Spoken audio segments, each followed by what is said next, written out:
Are Seattle Mariners fans in for another disappointing offseason? Plus, Jerry Dipoto hides in the dugout. That's all coming up on this episode of Bleav In Mariners.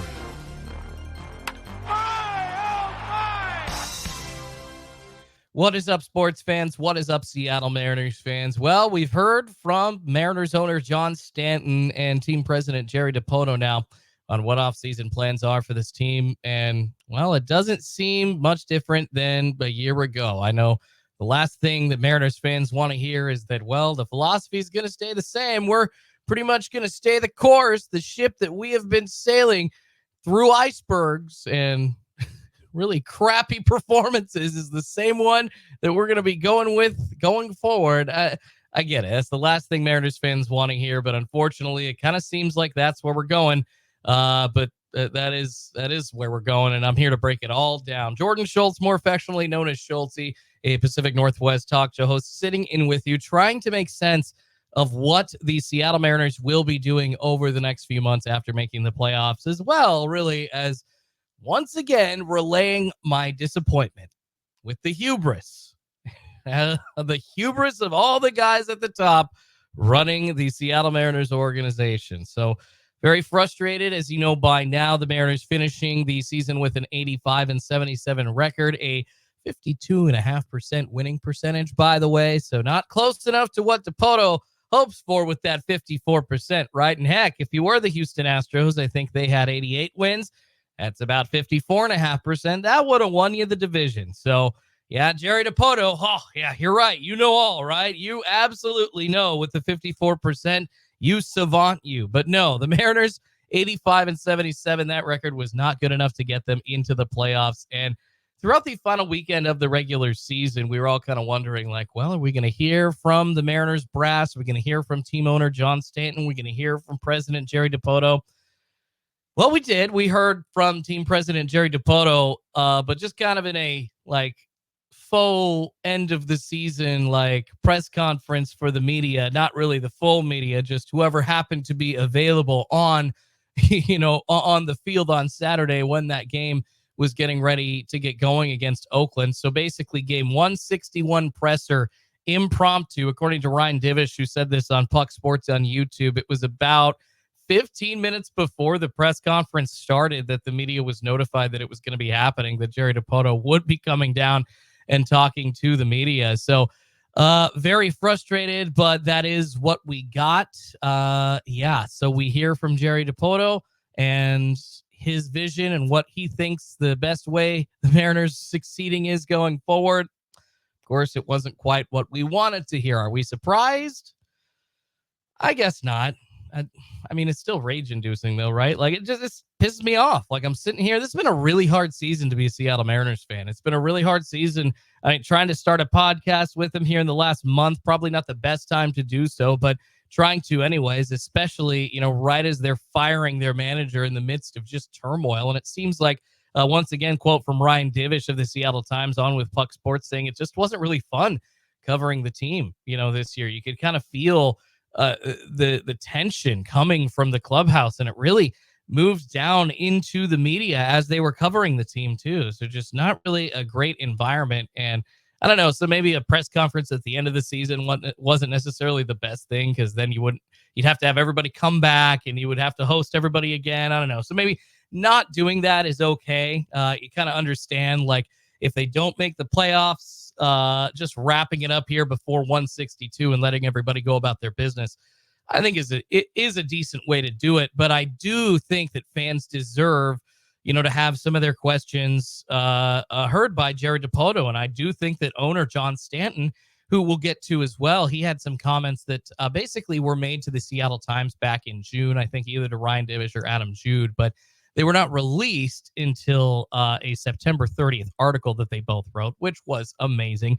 Give you a couple of quotes that John Stanton gave and basically laid out what his vision is for the Seattle Mariners organization going forward. And it ain't great either. But once again, are you surprised? No. But once again, rage-inducing. Just even more disappointing that, we're now heading into one of the most important off seasons in team history because of the playoff drought being ended, and then the last 2 years following that being, being out of the playoffs. There's definitely a sense of like beyond tension in the Mariners organization. I really think that, the reason Scott Servais was finally fired, the reason that trades were made, at the trade deadline in the middle of the season with prospects that Jerry Dipoto said, hey, we're probably going to have to give up our top ones. Basically, the only reason those moves were done were because Jerry Dipoto felt like his ass was up against the wall. But I wanted to get to some quotes from Jerry Dipoto and John Stanton. Before I get to those guys, though, it is important to point out the premise of that article.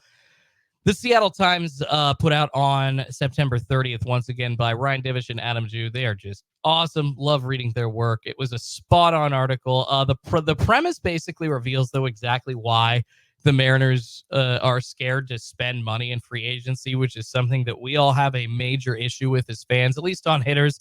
They've obviously given money to pitchers. They signed Robbie Ray to that big contract under Jerry Dipoto's tenure, but it's really the hitters that haven't gotten any attention.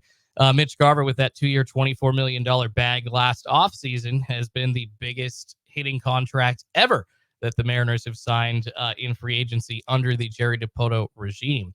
But the premise in this article reveals why the Mariners are afraid to spend money, and that is apparently the scars of the Robinson Cano mega deal, a 10-year, $240 million deal signed by the Jack Cerenzik regime, mind you.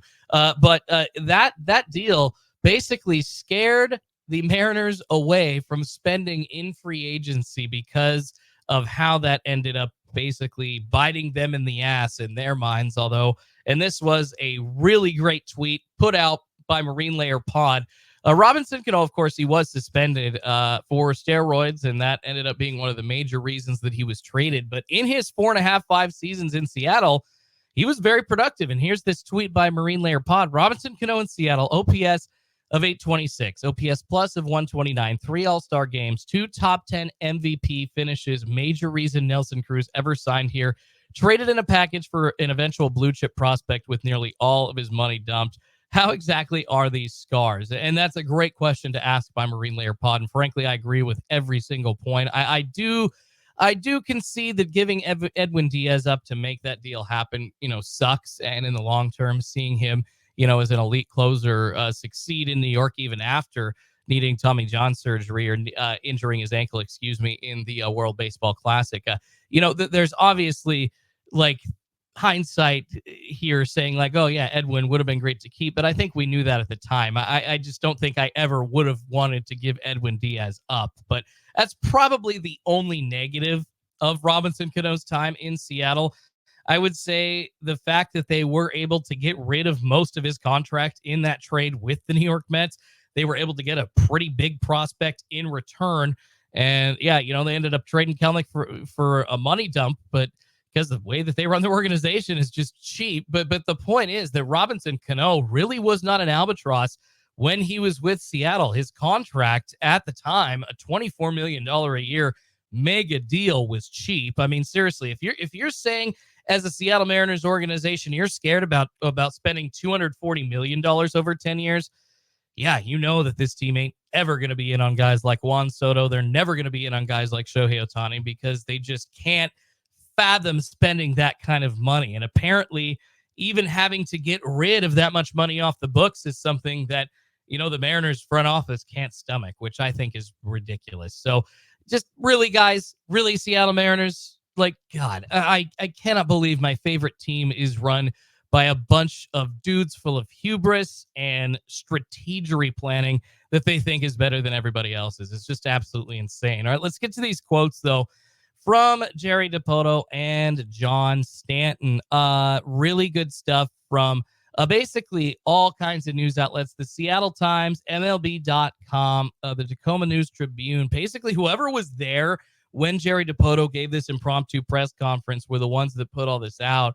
And I still, to this point of taping this early Wednesday, could not find a full, recording or actual just from start to finish file or video of Jerry Dipoto answering questions. And it's really frustrating. I get that, they don't have an incentive, the Mariners organization doesn't, to put him out there after such a crappy season, after he has been embarrassed, after his methods really have been proven totally incorrect.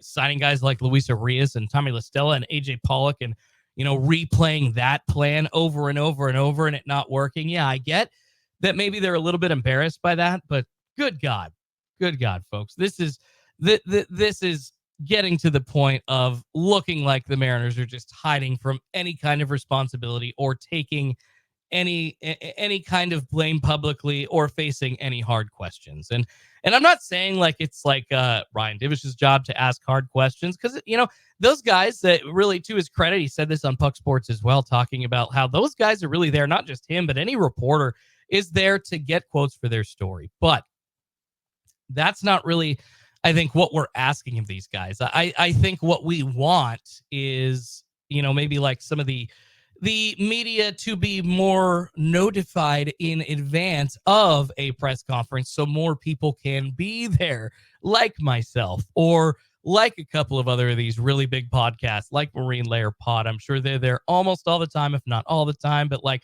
imagine if like every single local news outlet, radio station, and then all the Mariners podcast representatives were there at a press conference with Jerry Dipoto and with John Stanton, able to ask them the hard questions. I think that that's imperative to do, especially after such a crappy season. But I do see the other side of it as well. Why you'd want to have a press conference just kind of in the dugout, wrap it up, not make everybody else come back. But I really do believe, I really, in my heart of hearts, think that the Mariners fans deserve an answer from John Stanton on why Jerry Dipoto deserves to keep his job, and B, from Jerry Dipoto on why his philosophy is the best going forward. And unfortunately, in these comments from either of these guys, we did not get, I would say, any of those statements or even close. We'll start with Jerry Dipoto.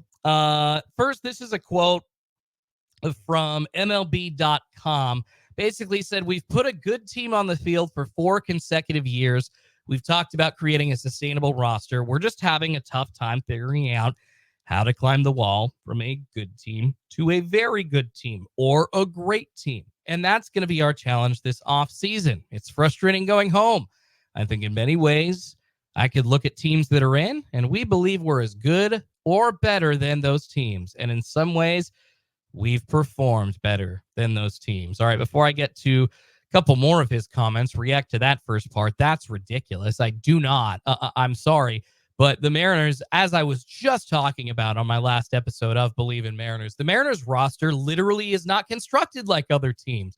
And even if J.P. Crawford hit marginally better this year, even if Ty France weren't DFA'd, like, there's still points where you had Luis Arias in your lineup. You still had Mitch Garver hitting a $160, a $170 all year. You still had a black hole of important at-bats that you were sinking those into. And it was the same thing as 2023. You literally ran it back. And that's why these comments by Jerry Dipoto frustrate me even more. He went on to say, hinting that most of the 2024 roster will remain intact, according to this article from MLB.com. Here's a quote from Dipoto. Said, "We've got some holes we need to address and areas of improvement," which we will get to in the next episode of Bleav In Mariners. Dipoto said, "All in all, I think this group has shown us again over these last 5 weeks why we believe in them." And God, that just eats at my craw. That really, really frustrates me as a Mariners fan, because you feel like, this great play under Dan Wilson and under Edgar Martinez, the Mariners offense improving so much, so vastly compared to how they were hitting earlier in the season. Their September numbers just blew out every other month of the water. It's so frustrating to hear that, instead of maybe being used as something, to build on and learn from, and maybe construct a roster to help out these core players that actually were able to eventually turn it around. You use that as an excuse to say, hey, no, the way that I'm doing things is correct. Even in the midst of him saying like, it was a disappointing season. We definitely didn't meet our goal. Incredibly frustrating. We've got to change things around. We've got to try and figure out how we evaluate players and do that better. But all the while you're saying, in the middle of saying that, throwing out, you know what? I think this group has shown us why we believe in them. You can't sit on the fence. And that's exactly what the Mariners president is doing here. And it is just so frustrating. Is he being hamstrung by John Stanton? Yes, I would say so. Financially, he's probably not able to do the deals that he wants.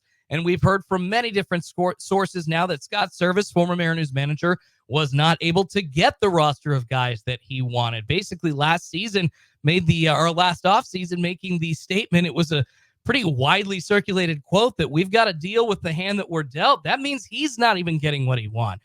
It does, kind of looking back, make me feel bad for Scott Servais, but so frustrating to hear. Once again, just this straight up hubris from Jerry Dipoto here.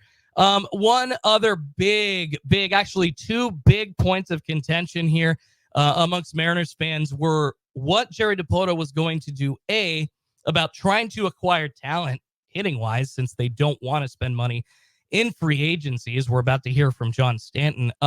One of the ways that they could do that would be trading pitchers or trading a starting pitcher out of their plethora of young talent. And Jerry Dipoto responded directly to that question, saying, on the continuum of A to Z, that would be plan Z times some denominator. So obviously, he does not want to do it. Back to the quote, that's not part of why we're good. We haven't played well offensively at home during the course of the season, but our pitchers have been phenomenal. And somehow we've played very well offensively on the road, and that's not where we've been strong. We can shoot ourselves in the foot by trying to get too crafty at what we do, but our pitching is how we're built. I love our rotation. I think we have potential for a dynamic back end of the bullpen. So that wouldn't be plan A, but we'll go into every offseason open to whatever plans might make us better, or open to whatever ideas might make us better.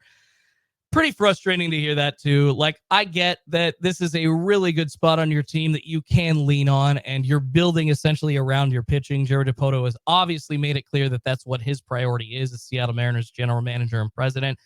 But to not even consider it, if you're not getting calls from other teams for those guys, I'm sorry, it's not maybe going to be like the Colorado Rockies, but I do think like the Baltimore Orioles, maybe wanting to offer up like a Ryan Mountcastle, something like that for a young pitcher that they really need to shore up their pretty crappy rotation. I mean, they've got a couple of holes that they need to fill, but they've also got a surplus of hitters. Like, that to me would be like a perfect match for the Mariners. And if Dipoto at least isn't listening to that kind of deal, if you're calling Dipoto offering Mountcastle for, like, I don't know, George Kirby, would you do that straight up, or would you, if you're Jerry Dipoto, ask for more? I'd probably ask for more, but I guarantee you people are going to be calling and at least wanting to discuss that with him this offseason. So very frustrating that it sounds like he's not even going to be open to that. And the other point of contention was what the Mariners are going to do with Randy Arozarena, since his contract does go up probably to about 11 or 12 million in arbitration this offseason. Jerry Dipoto saying that the outfield would be back. He loves the combination of Victor Robles, Julio Rodriguez, and Randy Arozarena. So essentially, we know the outfield is set, as well as Luke Raley coming back, probably going to get some time in the outfield, probably going to get a mix in at first base, a little bit of DH. JP Crawford coming back as well. You hope he has a bounce back season. You kind of understand why the Mariners aren't just ready to move on right away from JP Crawford. The dude is a Gold Glove winner, and he has been a great hitter. And just because he had a down season this last year doesn't mean, and I really do think of him differently than Mitch Garver, because we've seen JP Crawford not only be a consistent hitter, but be a great team leader. And you don't want to just give up on a guy like that. And he's, frankly, when he's producing, one of the better paid shortstops at his rate in all of baseball. So I do think basically you're looking at like DH, second and third, for all those holes to fill. And that's kind of what we're going to get into. I'm going to get to some quotes from John Stanton, but in our next episode of Bleav In Mariners, we're going to get into what I think the Mariners need to do this offseason to try and fill those holes, basically at DH, at second, and at third, which is where it sounds like Jerry Dipoto's going to be turning some players over. All right, so moving on to what John Stanton said to the Seattle Times. These were actually quotes that the Times had back in June, but they did not publish them until now. John Stanton, talking to Ryan Divish, said, "We've got the resources to be able to do things that we need to do to put a good team on the field. We've never been focused on free agent bats. those kind of big dollar free agent bats as a matter of strategy, not because of anything having to do with resources. Once again, as a matter of strategy, not because of anything having to do with resources. He goes on to say, my objective for us is to have a sustainable product on the field, meaning that a team is consistently competing every year. We've grown payroll each of the last 3 years. He's grown it slightly. I love how he says that he's grown payroll, but it's been by like a couple mil or $5 million. Like, yeah, technically, yes, you have.